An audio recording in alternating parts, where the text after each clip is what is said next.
Everything returned to normal. Bradley scribbled, cut up bits of paper, and taped things together. He hated everyone, and everyone hated him. That was the way he liked it. He shuddered whenever he remembered that he actually had almost done his homework. He couldn't imagine anything more horrible than that. And he was glad Jeff wasn't his friend anymore. He realized he was better off without friends. In fact, he never was friends with Jeff. I was just pretending to be his friend. He decided he'd never pretend to be anybody's friend again.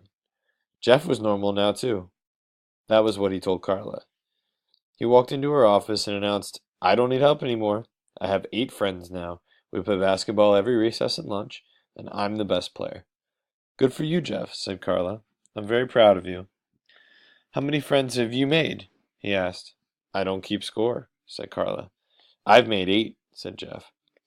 "I've always considered quality to be more important than quantity when it comes to friendships," said Carla.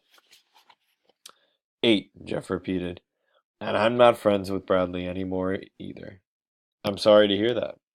"Why? I'm not. I hate him. In fact," he looked around the room, "I gave him a black eye." He quickly glanced at Carla to see if she knew he was lying, then looked away. "What happened?" Carla asked. "Oh, he wouldn't stop bothering me. I kept telling him to get lost, but he kept hanging around. I never liked him. No one does. Then he said to me, 'Give me $1 or I'll spit on you.' Well, no one threatens me and gets away with it. I don't take that from nobody. So he tried to hit me, but I ducked, and then I punched his face in. I didn't want to do it, but I had no choice." That was the short version. Jeff had told that same story to his 8 new friends, but he usually made it much longer.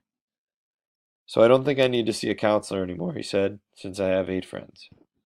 "Okay, Jeff, if that's how you feel," said Carla. "They might think I'm weird or something," he explained. "Well, we can't have them thinking that. Does that mean I can go?" Carla nodded. "But any time you want to talk again, please feel free to come see me." She smiled. "Even if you just feel like getting out of class for a while."